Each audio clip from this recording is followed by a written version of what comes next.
अच्छा, तो आइए सीधा इस पर बात करते हैं। आज हम सफ़ेद बालों के पीछे की साइंस को समझने जा रहे हैं और ये साइंस वाकई हैरान कर देने वाली है। हो सकता है कि सफ़ेद बाल सिर्फ बुढ़ापे की निशानी ना हो, बल्कि कुछ और ही हों। हम सब यही सोचते हैं, है ना, कि सफ़ेद बाल मतलब उम्र ढल रही है। और ये एक ऐसी चीज़ है जिसे शायद ही कोई पसंद करता हो, ख़ास तौर पर अगर वक्त से पहले बाल सफ़ेद होने लगें।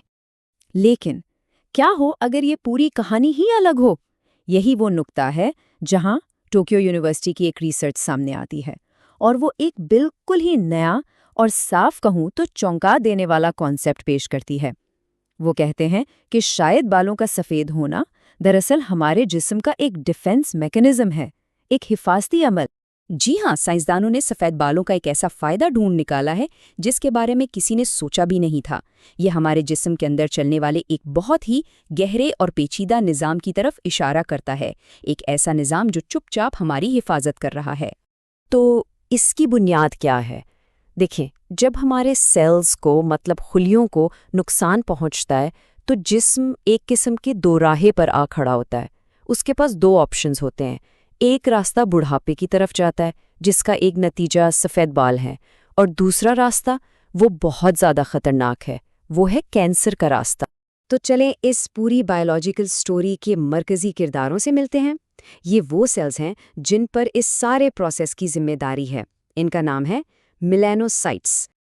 ये जो मेलानोसाइट स्टेम सेल्स हैं ना, ये हमारे बालों की जड़ों यानी हेयर फॉलिकल्स में पाए जाते हैं।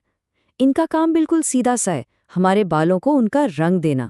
जब तक ये आराम से अपना काम करते रहते हैं, हमारे बालों का रंग आम तौर पर वैसा ही रहता है जैसा होता है। लेकिन इन बेचारे सेल्स की जिंदगी आसान नहीं है। इन पर मुसलसल हमले होते रहते हैं। एक तो उम्र के साथ ये कुदरती तौर पर कम हो जाते हैं, जिससे बाल सफ़ेद होते हैं।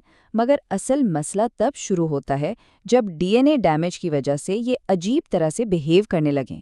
अगर ये डैमेज शुदा सेल्स ख़त्म ना किए जाएं तो ये मेलानोमा बन सकते हैं, जो कि स्किन कैंसर की एक बहुत ही ख़तरनाक किस्म है।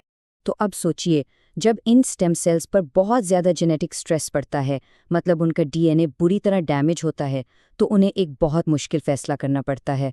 ये एक क्रिटिकल पॉइंट है और इस फैसले के नतीजे बहुत बहुत बड़े हो सकते हैं। तो यहाँ दो रास्ते हैं।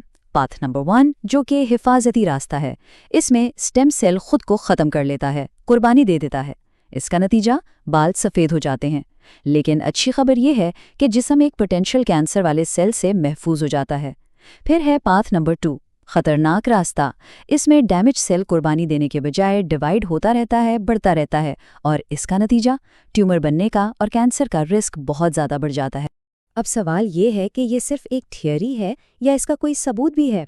बिल्कुल है। इसको टेस्ट करने के लिए रिसर्चर्स ने चूहों पर एक बहुत ही दिलचस्प तजुर्बा किया, ताकि वो देख सकें कि ये दो अलग-अलग रास्ते असल में काम कैसे करते हैं। तो उन्होंने क्या किया? उन्होंने चूहों को दो ग्रुप्स में तकसीम किया। पहले ग्रुप को उन्होंने जीनोमिक इंजरी दी।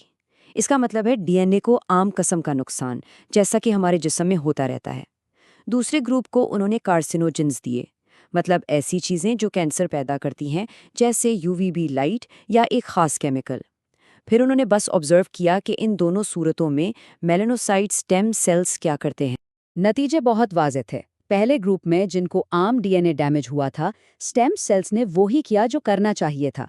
उन्होंने फ़ौरन हिफाजती रास्ता चुना और खुद को सिस्टम से निकाल दिया। ज़ाहिरी नतीजा क्या था? चूहों के बाल सफ़ेद हो गए। लेकिन दूसरे ग्रुप के साथ मामला बिल्कुल उलट हो गया। जिन चूहों को कार्सिनोजेंस दिए गए थे, उनके स्टेम सेल्स को खुद को ख़त्म करने से रोक दिया गया, बल्कि उन्हें ज़बरदस्ती डिवाइड होने पर मजबूर किया गया, और इससे सीधा सीधा स्किन कैंसर का रिस्क बहुत बढ़ गया। तो इस सारे तजुर्बे का निचोड़ क्या निकला? इस रिसर्च के आखिर में हम किस नतीजे पे पहुंचते हैं? आइए इसको आसान लफ्ज़ों में समझते हैं। सीधी सी बात यह है, जब आम जीनोमिक इंजरी होती है तो स्टेम सेल खुद को ख़त्म कर लेता है। नतीजा होता है सफ़ेद बाल, लेकिन जिस्म महफूज रहता है। लेकिन जब यूवी लाइट जैसे कार्सिनोजेंस हमला करते हैं, तो वो इस हिफाजती सिस्टम को बाईपास कर जाते हैं और सेल को डिवाइड होने पर मजबूर करते हैं। और उसका नतीजा? कैंसर का बढ़ता हुआ खतरा। वाकई जिस्म का एक ज़बरदस्त डिफेंस सिस्टम है ये। रिसर्चर्स ने भी इस बात पर जोर दिया है। वो कहते हैं कि हम ये नहीं कह रहे कि हर दफ़ा जब बाल सफ़ेद होते हैं तो इसका मतलब है कैंसर रुक गया। नहीं, बल्कि ये एक प्रोसेस है जो खतरनाक सेल्स को साफ करने के लिए काम करता है। लेकिन जब कुछ केमिकल्स इस प्रोसेस को तोड़ देते हैं तब कैंसर का खतरा बढ़ जाता है। और इस पूरी रिसर्च की अहमियत सिर्फ सफ़ेद बालों तक महदूद नहीं है। ये दरियाफ्त मुस्तकबिल में रिसर्चर्स को नए और बेहतर इलाज ढूंढने में मदद दे सकती है। जब हम जिस्म के डिफेंस मैकेनिज्म्स को समझ जाएंगे तो शायद हम कैंसर को रोकने के नए तरीके भी ईजाद कर सकें। तो इसका मतलब ये हुआ कि सफ़ेद बालों को हम लेसर ऑफ टू ईवल्स कह सकते हैं, मतलब दो बुराइयों में से छोटी बुराई। ये एक ज़ाहिरी निशानी हो सकती है कि जिस्म ने ज़्यादा खतरनाक रास्ते के बजाय एक महफूज रास्ता चुना है। और ये पूरी बात एक बहुत बड़े सवाल को जन्म देती है।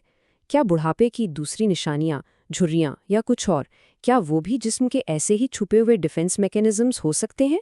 ऐसे निज़ाम जिन्हें हम अभी तक समझ ही नहीं पाए हैं? ये एक ऐसा सवाल है जिसका जवाब ढूंढने में शायद साइंस को अभी कई साल लग जाएं।